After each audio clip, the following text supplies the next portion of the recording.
Hello there, I'm Thomas Hatsios, the British-American pilot flying the Boeing 777-300 ER international flight from Zurich International Airport. We're going to be overflying Zurich, Switzerland, Germany, and then coming back to Zurich International Airport runway 14 for an ILS localizer landing. So right now I'm in the cockpit for the pre-takeoff preparation of the Boeing 777-300 ERX of the PMG simulation and Microsoft Flight Simulator X. I'm going to start showing you the cockpit instruments that displays the functions of the Boeing 777-300 ER airliner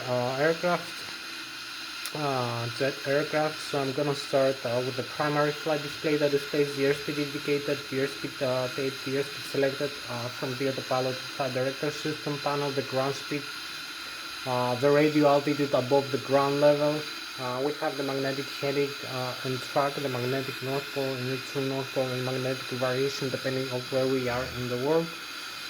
We have the airspeed selected from the autopilot flight director system panel. We have the barometric altitude above the sea level and the barometric pressure of the outside atmosphere.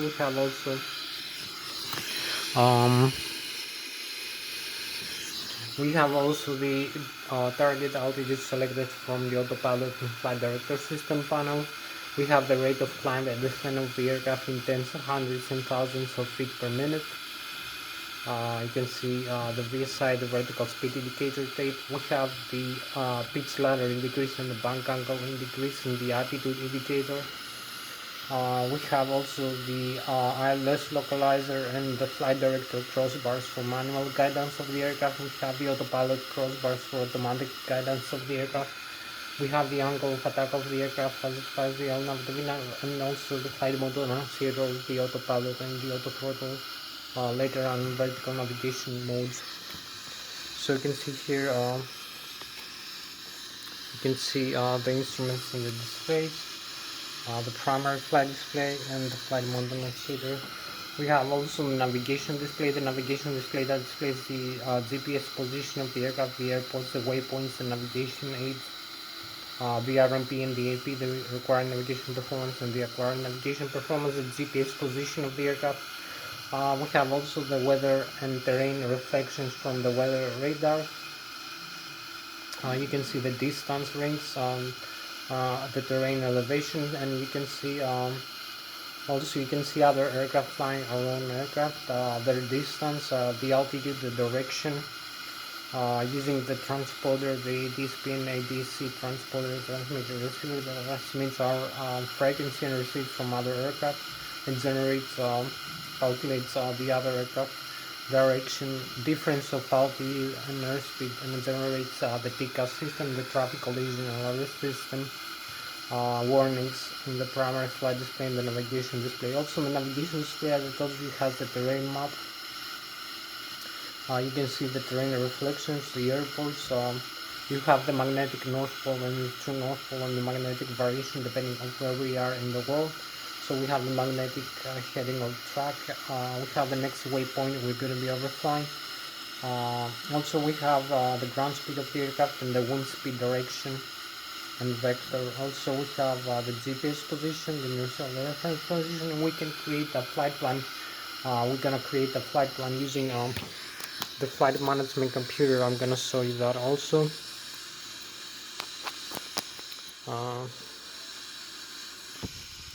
So we're gonna create a flight plan, a complete route with the departure.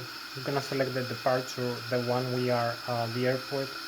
Also the desired runway for takeoff, the runway length, the conditions, like if the runway is dry, wet, or ice, the wind direction and speed, also the barometric altitude of the outside atmosphere, the barometric pressure and the air density, also the temperature of the air, and other data like the aircraft takeoff weight, that is the empty weight, the passengers and the cargo on board, the fuel on board, the trip fuel with the reserve fuel and the taxi fuel, and also we have other data. So we're gonna create a flight plan. We're gonna use also the takeoff weight to calculate the center of gravity using the mean aerodynamic chord position in terms of the horizontal trim, the horizontal tail of the aircraft, the horizontal trim stabilizer position, whether it is trimmed up and how many degrees. You're gonna see this in the horizontal trim stabilizer tab, how many degrees you're gonna use for takeoff. Also the flap settings, all these using the runway length and other data. We're gonna select also the seats, the stagger, instrument departures. We're gonna select the intermediate waypoints and fixes, and the desired the destination airport and runway. From our departure to our destination, we're gonna select the stars, the standard terminal arrival, fixes and waypoints, and we're gonna have a complete flight plan or route. Also the Lszh localizer runway approach for landing over there in the destination airport or runway and runway. So we're gonna have a complete route of flight plan or flight path for the later on in the vertical navigation of the aircraft, either manually or using the autopilot and flight director system panel. So I'm gonna show you also that. So you can see here we have here is the primary flight display, the navigation display, the autopilot and flight director system panel. I'm gonna create the flight plan, the upper and the lower ACAS and the education controller system display that displays the function of the thrust levers, left and the right engine. Also we have the overhead panel. You can see the electrical system, the hydraulic, the fuel tanks, the electronic engine control for the engines, and the pressurizer system.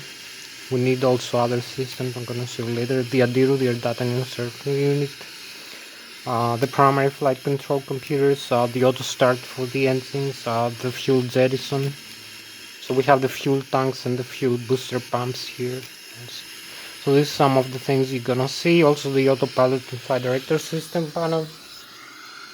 So then I'm gonna show you the autopilot and flight director system panel, the FDS. The autopilot engage and disengage switch, the flight director engage and disengage switch, the auto throttle left and auto throttle right engage and disengage switch. We have also the airspeed select knob. We can select our airspeed in nautical miles per hour Mach, and select the mode for flying the aircraft from takeoff, climb, cruise, descent and approach. So we can have automatic thrust requests using the autopilot or flight management computer, and also manually by moving the thrust levers manually up and down, so forward or aft. So we can use modes like the flight level change, the climb continuous, or the EAT, the auto throttle with the speed mode. So we have two main modes for the thrust, for the auto thrust or the auto throttle system. We have the fixed thrust and the variable thrust mode. So the fixed thrust includes things like the takeoff ground, the climb, maximum climb thrust, and also maximum climb thrust, and also the descent, which is an idle thrust. So using the fixed thrust mode, the airspeed is being adjusted as the aircraft climbs or descends, while it maintains fixed thrust by varying the rate of climb or descent, how steep the angle of climb or descent is, using the horizontal trim stabilizer setting, or the elevator, the horizontal elevator of the aircraft. So it adjusts the rate of climb descent of the aircraft, adjusts the airspeed while we maintain fixed thrust. And the other main mode is the variable thrust mode, in which the aircraft attitude has been called constant flight path, selecting the cruise or the approach and landing, in which the airspeed is being varied to adjust, in which the thrust is being varied, is not fixed, in order to adjust the airspeed. So we have also the LNAV and the VNAV, the lateral navigation, the vertical navigation, which is created using the flight management computer, is interconnected to the FMC, the flight management computer, which we input all the data using the control display unit and the line select keys, the keyboard. So you can see here the autopilot flight director system panel, the flight management computer. So we go now. We have the bank angle of the aircraft as it flies, the heading select knob, the heading hold switch, the vertical rate of climb descent of the aircraft in tens, hundreds and thousands of feet per minute, or at the trigonometric angle in decrease. So we have the VS, the vertical speed mode, or the FPA, the flight path angle mode. We have also the altitude select knob and the altitude hold switch, the VOR localizer for an Lszh localizer approach, and the approach switch for the auto land function of the Boeing 777-300 ER aircraft. And then I'm gonna show you the thrust levers. We have a turbojet aircraft, a jet aircraft, a jet engine powered aircraft. So we have the General Electric 90G90 turbofan turbojet engines installed in our aircraft, one in the left wing, one in the right wing for symmetrical thrust redundancy. You can actuate the thrust being produced from the engines by varying the thrust lever position forward or off by connecting the autopilot and the autothrottle system. You can also disconnect that. I will show you how to disconnect the autothrottle. I will show you the reverse thrust, and then after that I will talk to you about the flight theory of the aircraft, how to use the Newton's first, second and third laws of kinematics of motion, also the Bernoulli theory of fluids and aeronautical and aerospace engineering as derives some principles, so calculate the takeoff speeds.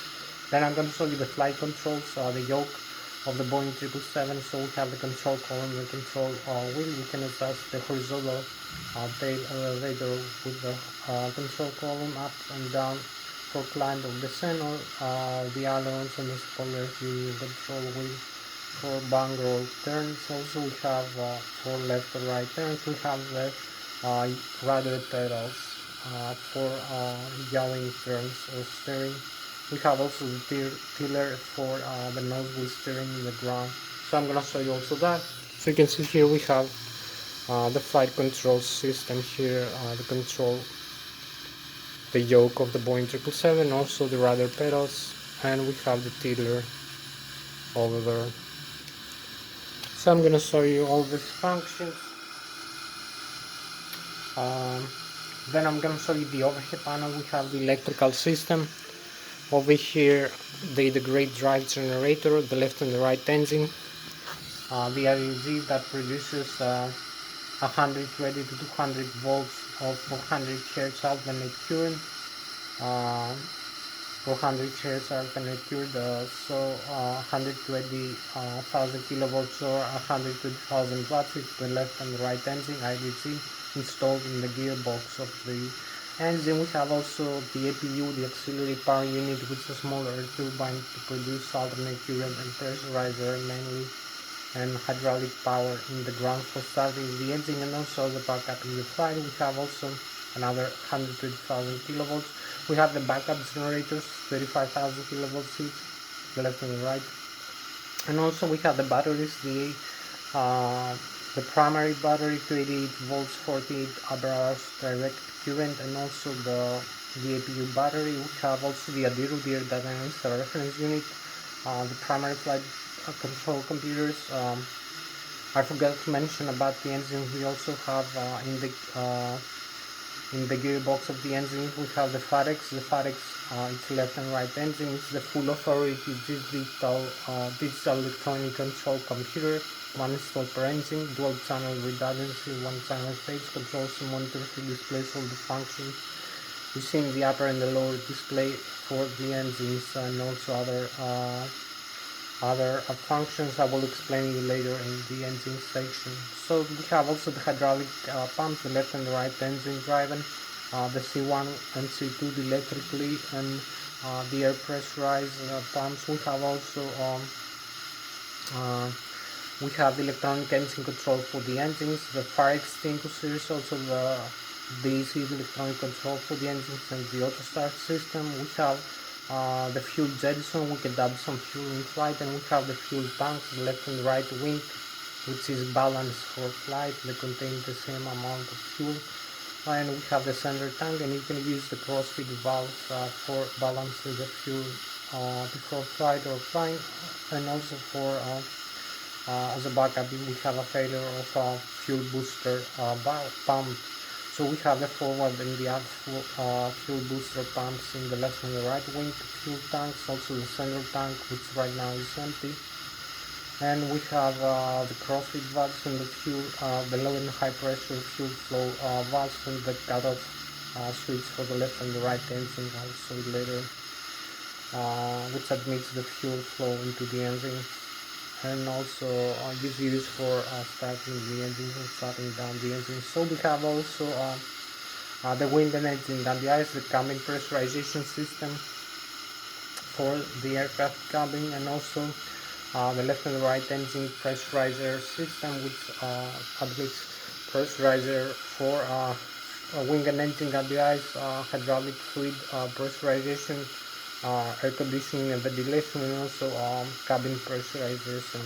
And also we have the APU, which is also used additionally for starting the engines in the ground, for admitting pressurizer from this small tail air turbine, which produces also alternate current to pressurize the engine starter in the ground, and also the backup flight during the engine starts process. So that's all the systems you're gonna see tonight. Thank you very much one more time for watching my video. I'm Thomas Hatsios, the British American pilot flying the Boeing 777-300ER airliner jet aircraft in tonight flight. So I'm gonna start now.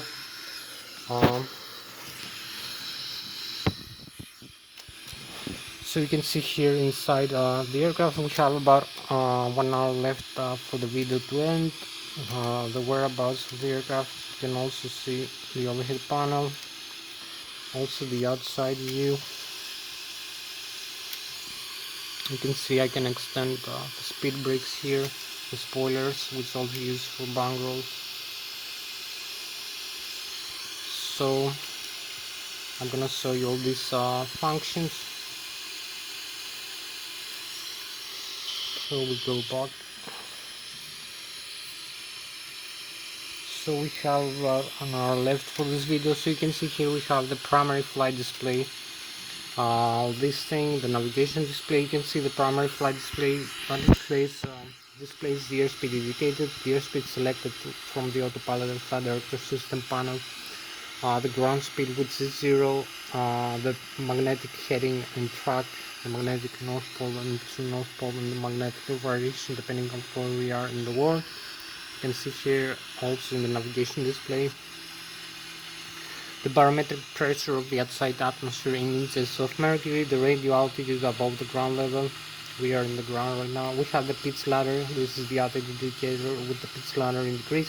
You can see 2.5 degrees tick marks, 5, 7.5, 10, 12.5, 15, 17.5, 20 plus for climb or descent, and also the bang roll. Turn the left and the right, how many degrees you can bang roll. We have also the barometric pressure. Here is the barometric altitude above the sea level and the target altitude selected from the autopilot flight director system panel. We have also the flight mode annunciator with the autopilot and the auto throttle, lateral and vertical navigation modes. Now we have the takeoff go around mode. So you can see here is the vertical speed indicator. You can see how many feet per minute, like 500, 1000, 1500, 2000, 6000. You have the needle moving above the altitude level, so you have a positive climb. If you move below, so you have the aircraft descending. So you have to pay attention when you fly, one of the most important things. Also the stall speed you're gonna see here makes the aircraft fall from the air. You have to avoid that when flying the stall speed markings over here in the airspeed. So you're gonna see here we have the navigation display, the displays. You can see is working like a radar. Also you can display the ground, you can display the weather, so you can see the terrain elevation. You can see also other aircraft flying around you. You can see the airports here, the location, our aircraft, the heading, magnetic heading here right now 336. You can change over to the geographic North Pole here if you need, to the true North Pole as it says. So now you have the true heading 327. It's different for wherever you are located and how far away you are from the poles. So we turn back to magnetic. We have also this here. We can select meters and hectopascals for display here. So we have meters, 10,000 meters, 3,050 meters, so 10,000 feet, and also 436 meters, so 1,430 feet. So we have also, you can see the terrain here displayed with red is the Swiss Alps mountains, 6,100 feet. The intermediate is yellow, and the valleys is the France over here, and the Germany is with green, 0 feet. So you can see here is the Switzerland, here is France, and here is Germany mainly. So you can see also we're gonna create a flight plan. You're gonna see we have the RNP and the AP, the acquired navigation performance, and the acquired navigation performance, and the GPS position from the GPS receiver. So these data are being displayed and fed from this from the Adiru over here. The data in Lszh reference unit displays using the pitot static and pitot dynamic, the airspeed, the barometric altitude, the magnetic heading or track. We can also see some aircraft. Here we have it, an aircraft using this display.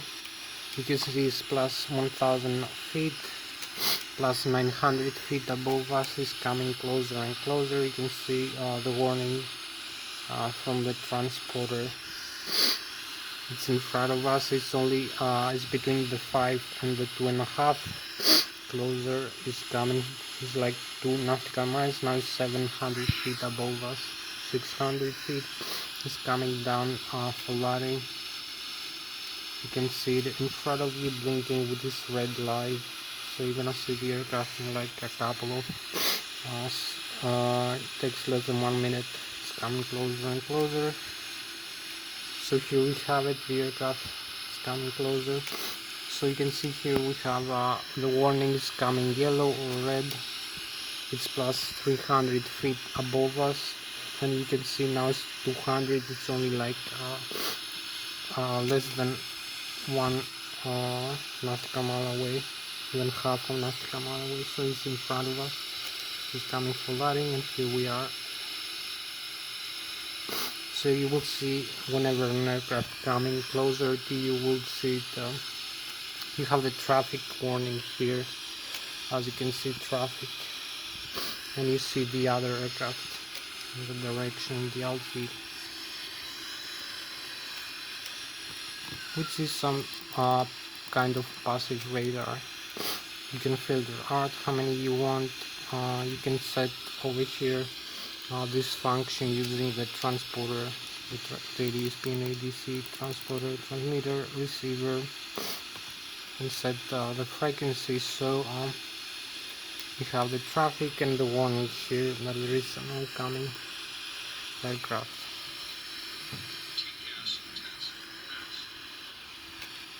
So now I'm gonna show you also the autopilot functions. So we have the autopilot here. You can see the auto throttle, the airspeed select. You can select flight level change, flight director on and off. Auto throttle left, you will see auto throttle left off over here. Auto throttle right, you will see you can have both auto throttles off or one. You will see auto throttle right off as a warning. Also the flight director here, you can see the switch. You can turn on and off and reset all the modes you have. You can select the airspeed here, the heading and the altitude, the three main things. Also the rate of climb descent of the aircraft applies with climb or descent. And we have the autopilot engage, this engage like this.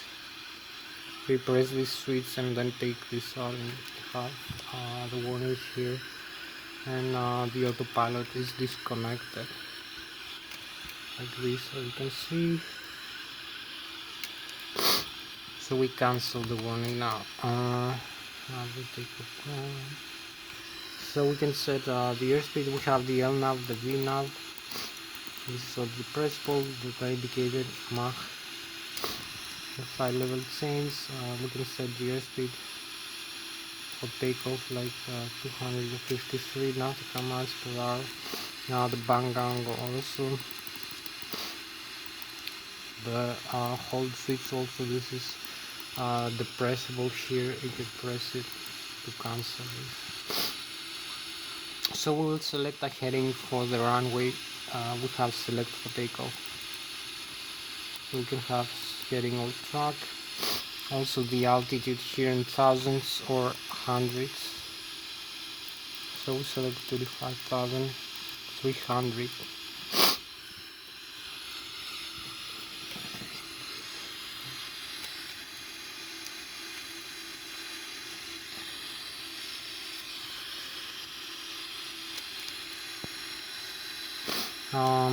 So now we have the flight director. For flying manually we have 1013 hectopascals, or we can use the inches of mercury again, 39.92.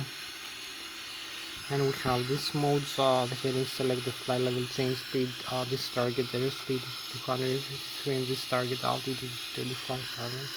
Now 300 feet or 7,710 meters for the flight level change. You can set the autopilot on like this. You see the AP now on the flight level change speed. We can set also, you can see where the altitude is here and where the airspeed is, boxed mark. We can set, as I told you, also the heading hold together with that. So now we have it, the heading hold, the flight level change. We can set either flight level change or altitude hold. And we have altitude instead of the flight level change. Then we can set also flight level change, vertical speed. So this is gonna select a trigonometric angle for climb or descent. If we select, if we slide down like this, so we have minus 3.5 degrees for descent. So you can see we have a descent from the cruise altitude, displayed with these tick marks over here below the horizon line. So we have a climb. It will be displayed the other way up. So it will be like 3.5 degrees plus 3.5 degrees up for climb. So it's gonna be above the horizon line again, over here between the 2.5 and the 5 degrees. So now we're gonna select another mode. So we have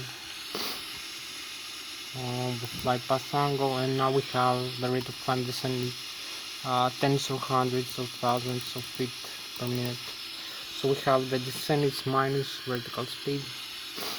This mode, you're gonna see the vertical speed over here, and this tick mark here for descent below the horizon line,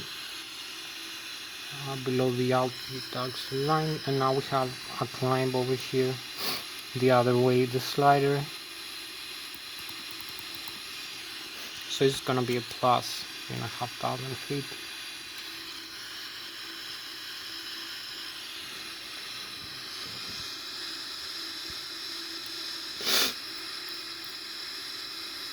So we have 33,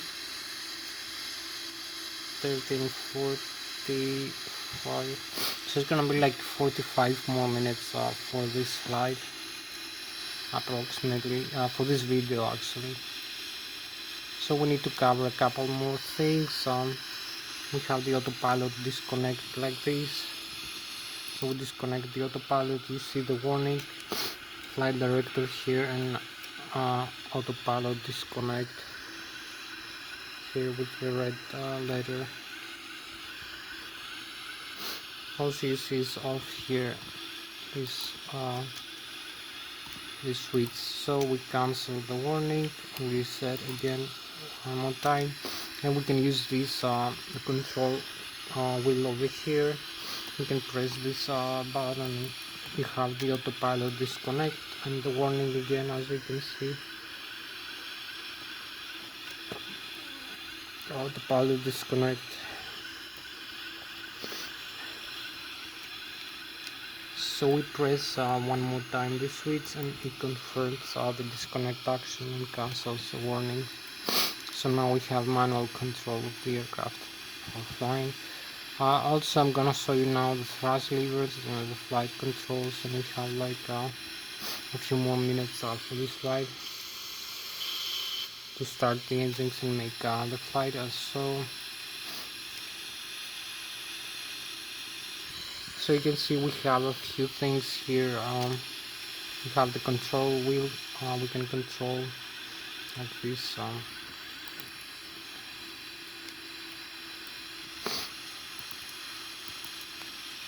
We can control like this the aircraft manually. So we have the pitch trim, the horizontal trim elevator here. You can trim up and trim down this position here, which is the horizontal tail of the aircraft as it flies, as it crosses through the airstream. You can set the trim of the horizontal tail. You can set also the trim for the vertical tail and the ailerons also. So the horizontal trim is more important, I believe, for most flights. So you see it's also for takeoff. You see the green band is the normal setting for takeoff and flight for this weight. So you can trim up or trim down. You can see this is the manual trim order over here. We have the aileron trim position over here also, but you have to use this switch here for the aileron trim, and also we have the rudder trim, which is set here. We have also the tabs for the horizontal tail trim stabilizer, the normal and the alternate. If we have a failure of the normal, we use the alternate also. The autopilot and the auto throttle have the auto trim function authority. So if we have a failure of the C1 or C2 the hydraulic systems here, we're gonna have a problem with the horizontal trim in the automatic mode, in the auto trim. So we use you can use this the CNDR, the horizontal trim stabilizer cutout switch, which cutouts from the autopilot and the auto throttle, the horizontal trim stabilizer. So we have on the manual like this by disconnecting this to the cutout. So we can always have the manual like this here. So we're gonna have also this is the thrust levers. You can move the thrust levers. You can see here we have the thrust levers in the aisle. This is the speed brakes. This is also the flap settings, which increase the surface area of the wings. You move them up and down.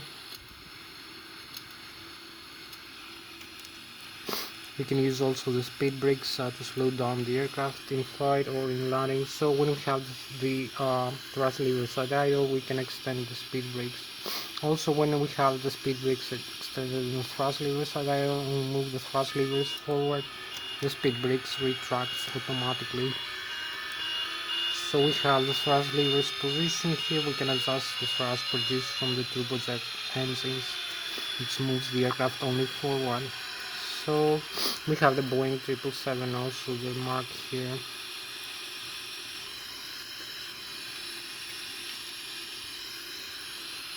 So this is also the thrust lever. It's left and right engine, and the fuel flow for the left and right engine, the fuel cutout switch, and the left and right engine fire extinguisher. We have also other things, the radio and communication panel over here, the weather radar and the terrain radar, the parking brakes here, up and down. So we have the takeoff ground switch. This is the auto throttle disconnect switch like this. You press the switch and you disconnect over here the auto throttle function or the autopilot in the flight director. We have also the speed brakes are retracted and we move to idle the thrust levers, and then the thrust reverse, the speed brakes extend, and you can see the reverse thrust been engaged here. You will see the thrust reversers open to slow down the aircraft during the touchdown after landing. During the landing actually, so you can retract again and see how it deploys like this from behind and from the forward view also. You can extend again and deploy. So also the other side, you can see we have the retract and extend position like this. So this is how to use the thrust reverse during our ejected takeoff or during landing. So we cancel the thrust reverse. We can use differential thrust, one thrust lever at a time. During, like we have an engine failure, so you can see the right engine is having more thrust than the left. It's 40%. Now we use both same setting and use the other side. You can see how well this is simulated in terms of the mechanisms of the aircraft. So left engine now is having more thrust.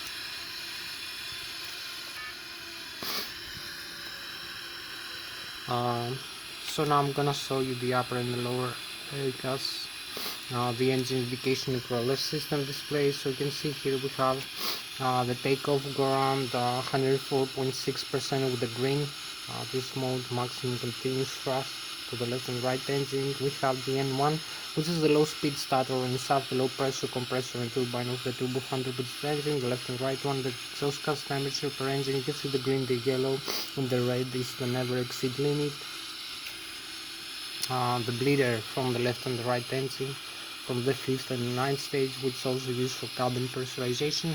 We have some other information here in the right, like the parking gear, the landing gear is up and down, the flap settings, and the total fuel on board, which is not related actually to the engine, thousands of pounds. So you can see the landing gear is here. You can extend and retract. We have also the alternate and some other functions like the lock override.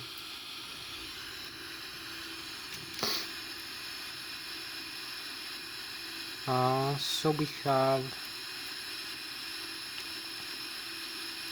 we can see here we have also, as I told you, the N1, the low speed starter and soft and the low pressure compressor turbine, the exhaust gas temperature, the bleeder pressure, the N2, which is the high speed starter and soft, the high pressure compressor and turbine of the turbo 100 engine, the fuel flow in thousands of pounds of thousands of kilograms per engine per hour, the oil pressure, oil temperature, oil quantity, the vibration of the engine in horizontal shift in inches, and also I'm going to talk to you now about a little bit about the engines and about the flight theory of the aircraft.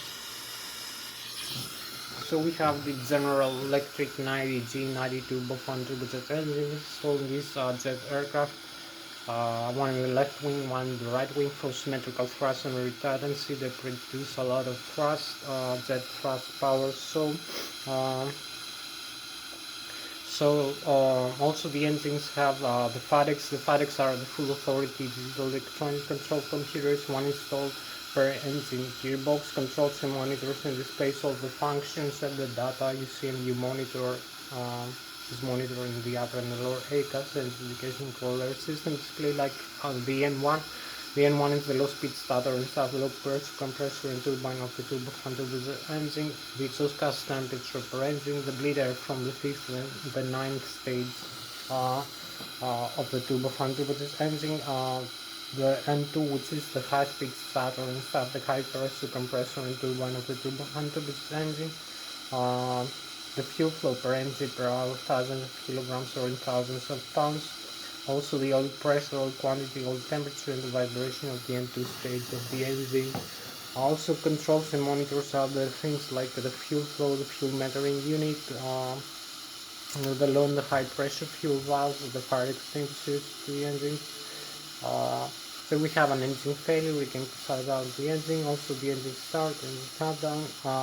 The pressure inside the engine, we have an overpressure, we can open the 5th and the 9th stage bleeder to a higher state to relieve the pressure from inside the engine. Also we have an under pressure, we can close it into a lower stage to increase the pressure inside the engine. Also as we fly the aircraft from the sea level all the way up to the cruising altitude like 20, 30 or 40,000 feet above the sea level, like 10,000, 12,000 meters above the sea.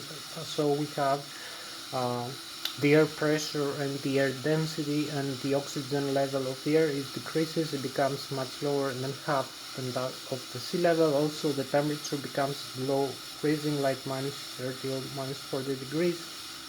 Also the aircraft flies at an airspeed of about 2 or 3 times the airspeed it has in the sea level, so it has a different fuel air mixture request every second, because there is also different intake of air from the front fan stage, also different oxygen level in the higher atmosphere. So we have the FADEX to control also that, instead of doing manually like in the turboprop aircraft. So it's a good thing to have the FADEX installed in your engine, in your aircraft. So as we climb higher and also as we descend from the cruise altitude back to the sea level, we have different fuel air mixture requests every second. So now I'm gonna talk to you about the flight theory of the aircraft. I will talk to you about the Newton's first, second, and third law of kinematics of motion, about the Bernoulli's theory of physics and aeronautical and aerospace engineering.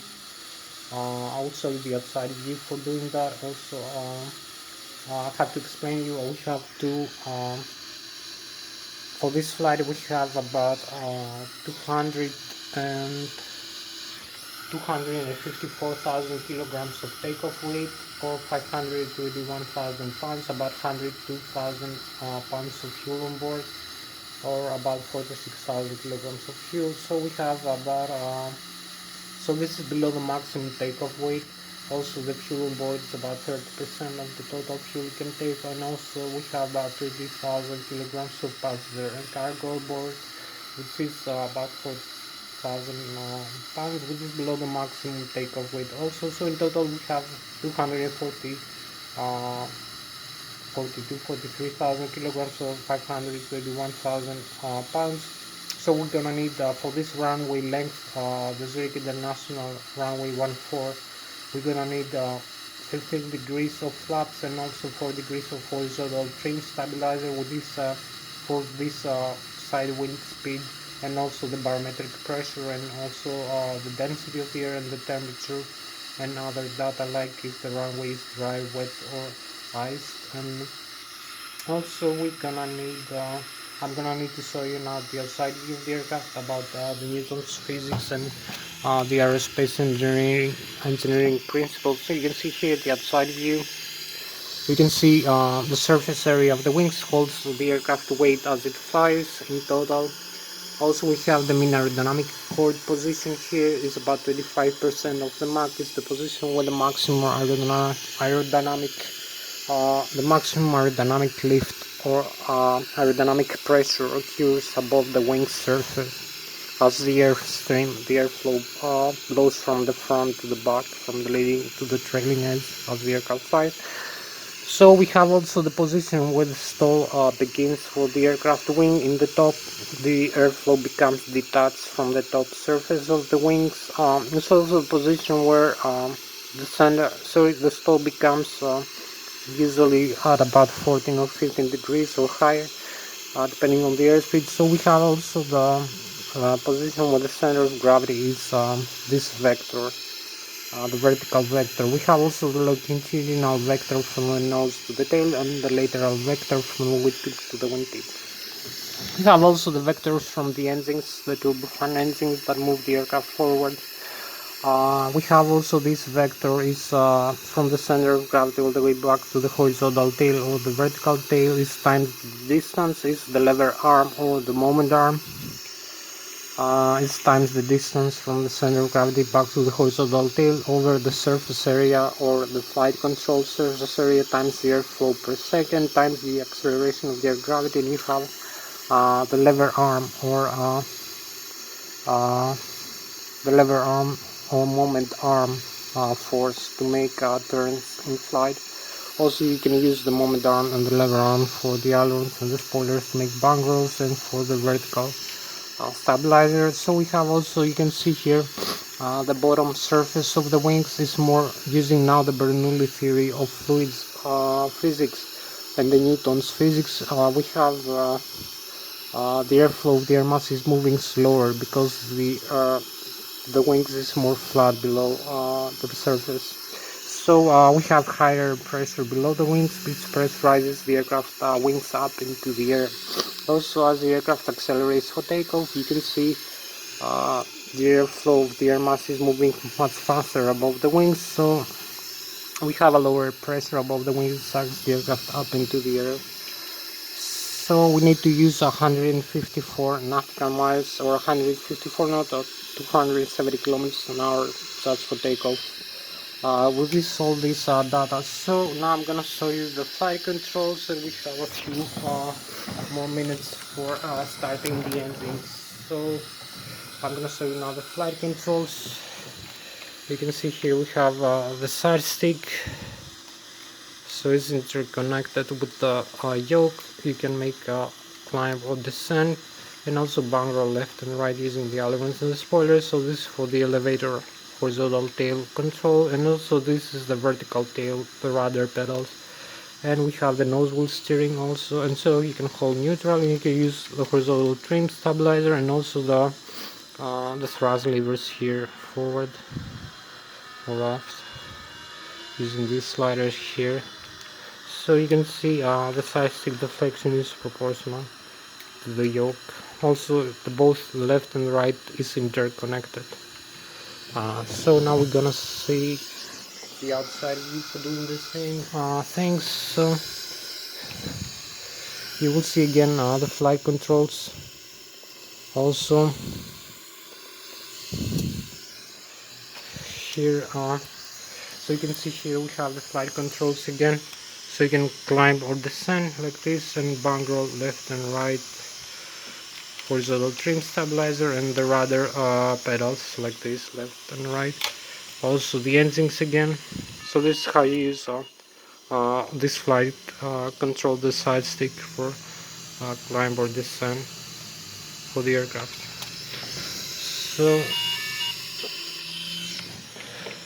So this is all for the flight controls lessons tonight. Now we go for the overhead panel and make the engine start demonstration and show you a couple more things inside the aircraft. So we have not much time again. We need to come here. We'll show you this view later.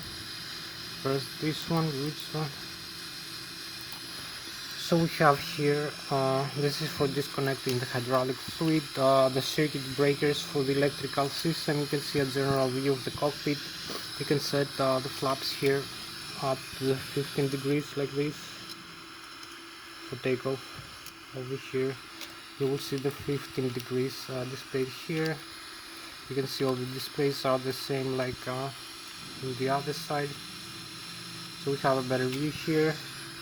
So this is the Adiro Aerodynamics reference unit, the primary flight control computer, the thrust asymmetry compensator over here, the APU. We need to start the APU, the battery, the APU generator battery, the left and right alternate current, left engine, right engine, some other generators. We have also the passenger oxidizer, the cargo fire,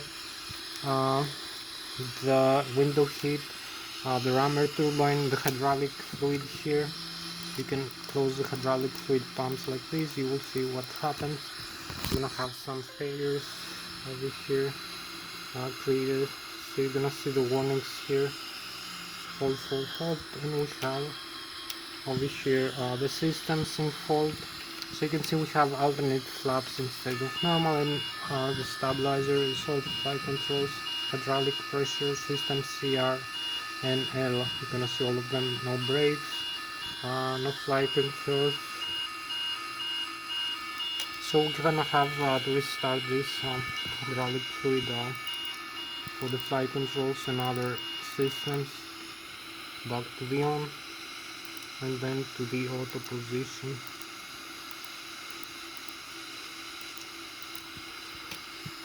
We have also, this is the electronic engine control for the engine, the left and right, normal, auto start on and off. Fuel jettison, you can dump some fuel in flight like this. You can select the nozzle and how much fuel to remain. If we arm this, this is the left and right wing fuel tanks and the pumps, the center tank and the crossfeed valves. So you have, this is the fuel system, the wing and engine guardians. This is mainly the lighting also system and the windshield wipers, the left and right. And this is the cabin pressurization system. Auto manually use the outflow valves for climb or descent to open and close to pressurize the cabin. Also select the landing altitude, and this is the left and right engine. The bleeder we need for some systems. You're gonna see like we have bleeder loss, wing, well simulator and no pressurizer. I'm gonna lose also the hydraulic system in a couple of seconds. So we reset everything back to the on. So this is all about the overhead panel, the main system. Now we have to go in this display. So you're gonna see also we need to start the engines in a couple of seconds. See the units here. So we have the systems here on display, the engine, the status. You can see APU is running, hydraulic and the oxygen, the checklist, the normal and the non-normal. What we need to do, we have a failure, the communication, navigation, the doors are closed and the cabin can be pressurized. You can see the landing gear, the temperature of the brakes and the pressure of the tires, the electrical, the left engine, right engine and the battery voltage. You can see how many volts you have in the average. So we have the hydraulics, left, right engine, center 3000 psi. Where the hydraulic fluid goes, the system it feeds. Also the fuel, the left and right engine, the fuel booster pumps, the low and high pressure fuel valves, how much fuel you have in total, the left and right wing, the center tank is empty with yellow crosses, and the APU is fed from the left wing using the DC motor. Also the minus 37 is the minimum fuel temperature, the air system, the left and the right engine and the APU. We have also the flight controls here, the last system. So you can see we move the flight controls around. Is everything normal?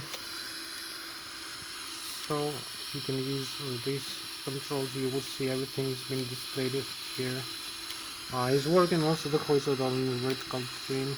So the mode here, we go back to the engine, visual cockpit. So we need to start auto start, the fuel valves off. You're gonna see the overhead panel reset, and also we have the warnings here. We have engine auto start, R and Lszh, right and left engine, and engine shut down. So you see the engines are shutting down now, and also no fuel flow. So we go outside, you will see there is only pressurizer, the turbines of the aircraft are spinning. So we need to admit the fuel now, the fuel flow over here, the left and the right this switch. You will see the fuel flow increase, and also the turbines are ready. We're going for start. So here we are, we have the auto start on. So one last step left before going for flight, like yesterday. So we need to do initialize landing FMC, model position initialize, inertial reference position for the GPS alignment, zero fuel weight, reserves 5%, and cruising altitude 25,300, cost index 100%, minimum fuel temperature, the route from this airport LSZ8 back to this airport LSZ8 again, route runway 14, the legs departure runway 14 and arrival. So we have the departure actually. Select 14 trans 12 and arrival.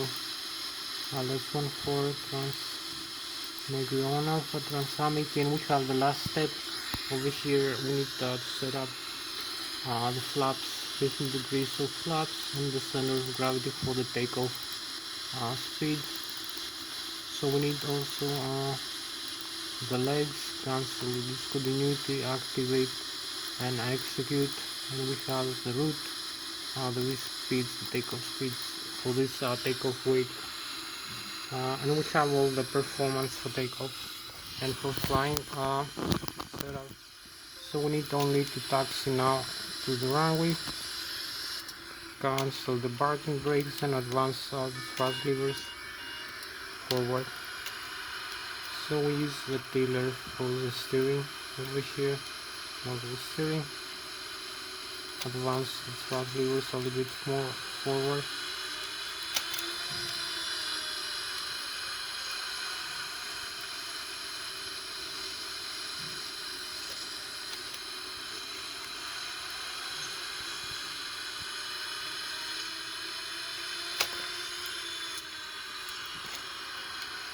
So we go for takeoff like this. We have the runway takeoff clearance from the air traffic controller and no aircraft coming in.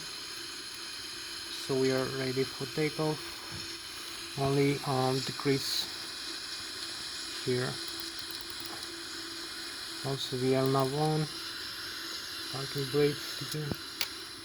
So you see the thrust levers are set here for takeoff. The flaps also set, and everything is working normally. So we look outside. We have about a few more minutes, so we're gonna have this view. So we cancel the parking brakes and go advance the thrust levers to move forward. So we align with the rudder pedals now, the aircraft. We need an alignment. So we have 100 knots. V1, we rotate slightly, and a V2 when we take off. So be careful, we have positive rate, not hit the tail, landing gear is up. So we have the positive rate of climb now. It's down the nose slightly as we climb, not to exceed the climb rate. So now we have over here you can see we are 1,500 feet above the ground level. The airspeed is 250 knots, but we are 2,200 feet above the ground level, and 4,500 above the sea level, and we glide with 7,500 feet per minute. You have also the terrain in front of you, below some mountains, as you can see. So we need to start steering now as we keep climbing.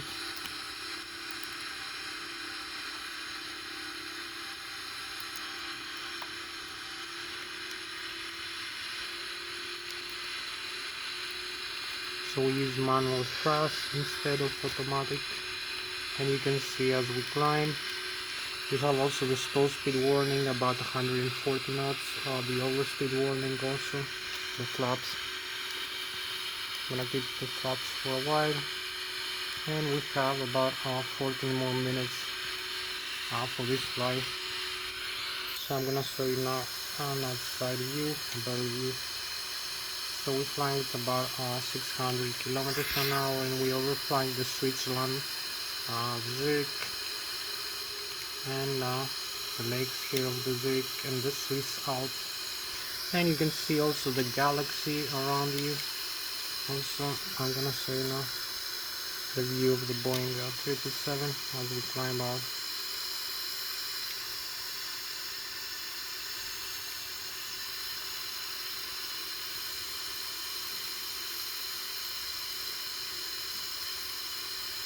So we fly with about 600 kilometers an hour right now. Mach 0. So I'm gonna have also this view again, and also the whereabouts here of the Switzerland. You can see the galaxy, galactic view. So we'll go back inside. We have maybe a few more minutes left for this flight. You can use also the rudder pedals as you turn, making turns, make coordinate your turn faster also, but not use too much.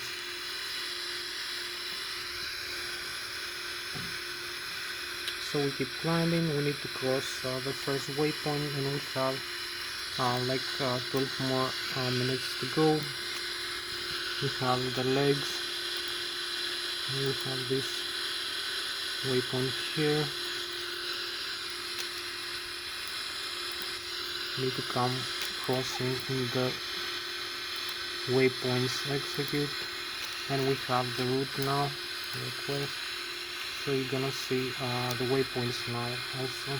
So you have the airspeed, the flap limit speed, the target altitude where we are now, 17,000 feet, 100, and we climb with this rate. You can see the needle is going up, 6,700. The next waypoint also in the navigation display, so we need to make a small correction to turn over here. So we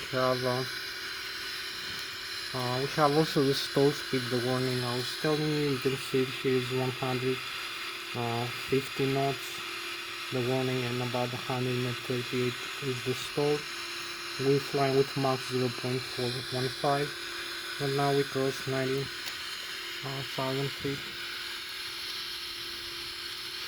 So we cross now 19,000 feet over here. Now also the galaxy.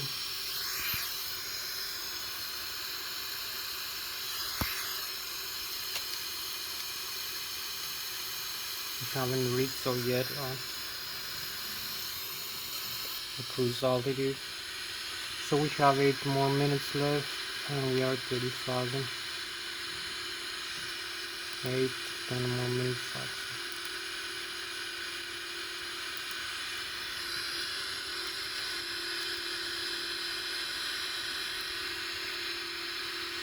So we crossed 32,000.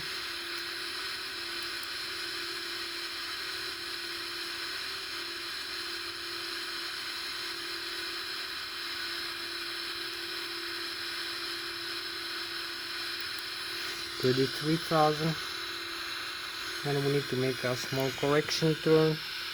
So you see we have the France this way is the France, and in front of you is the Germany, is the Bayern Munich, also the Bavaria over there. So we have the chemtrails now and the contrails as we almost level off. We keep finding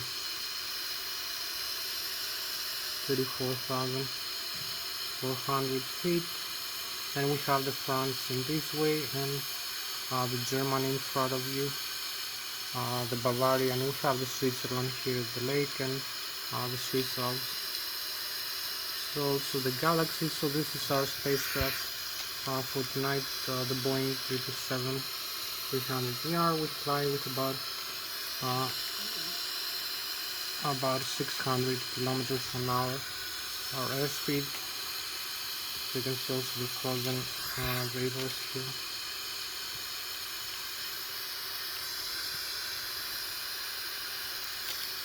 So we need to come back now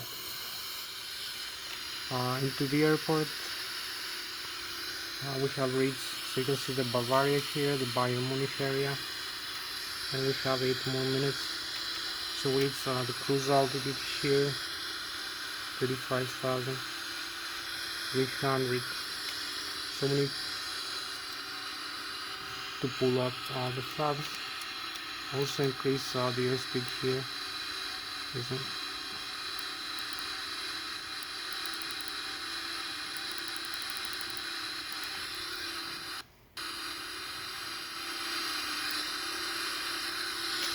So we need to level off here and make the turn, the bang roll turn. So we have the bang roll turn now for going back into the airport. So this is our spacecraft for tonight. We have the lake here and the Bayern Munich, the Germany, this side, and the France behind us.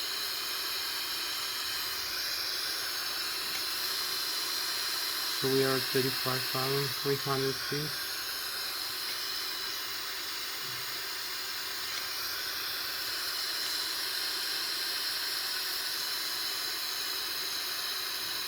So we need to pitch down a little bit because we have accelerated a little too much.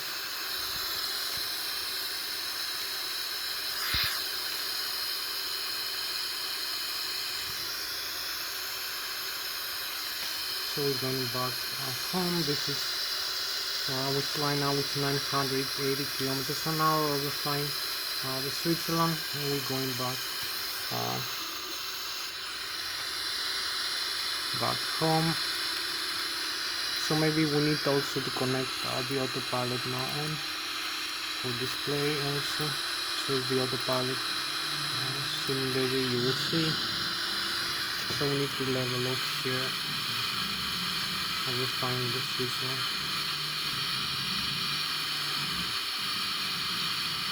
So we're gonna come now for a descent. We are 35,000, as you can see, 300 feet.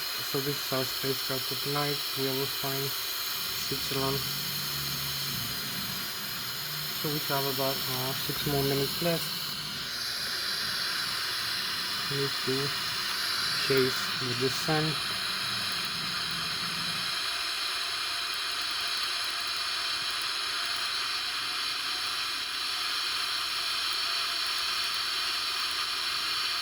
And the airspeed decrease.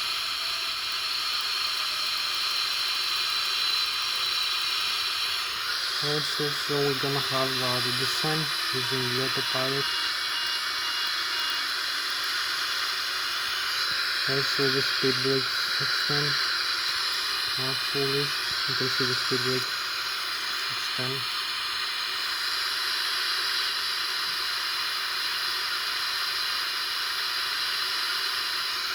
Keep descending.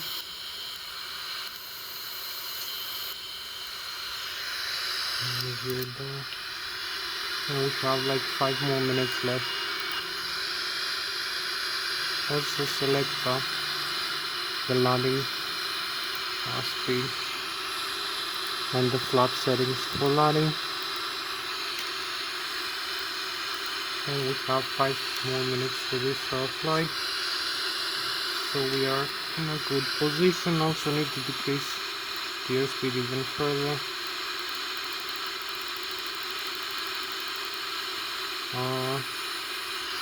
Also use maybe some flaps to slow down and disconnect. Take the manual now off order.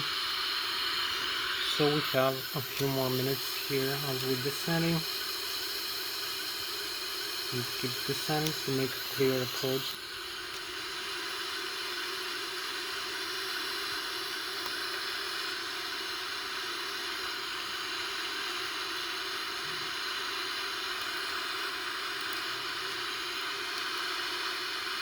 So we need to increase the rate of descent. We fly manually now. And also we have 4 more minutes for the video record, because I'm limited 1 hour 18 minutes and 51 seconds. So we're gonna make a faster landing. Can also have this function.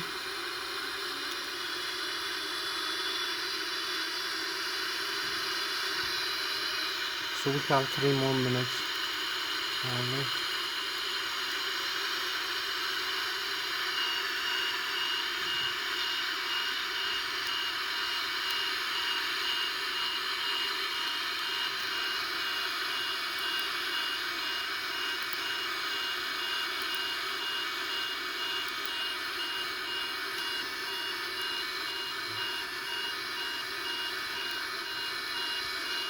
So we have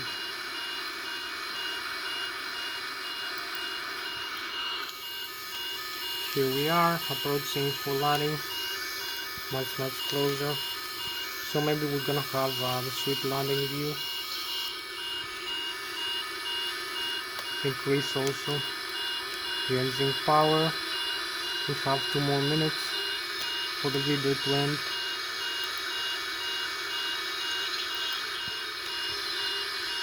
We need to align.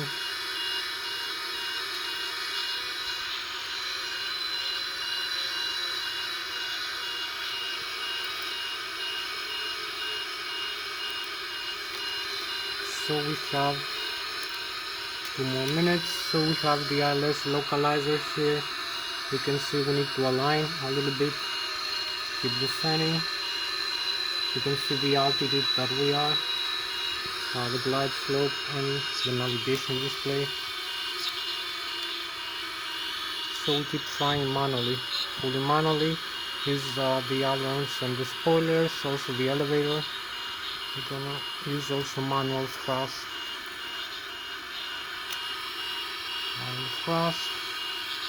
And we are aligned for a VFR. And we have 1 more minute 50 seconds for the video. So we're gonna make a smooth landing now. As you can see, the Lszh is aligned, also the glide slope. Now we're leveling off. It's down a little bit.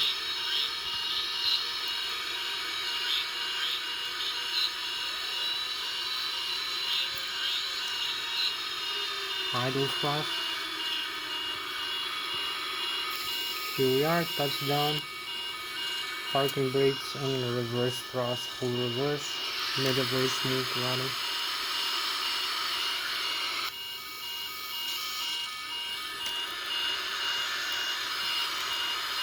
And we are aligned with the runway, as you can see. It's just slowing down.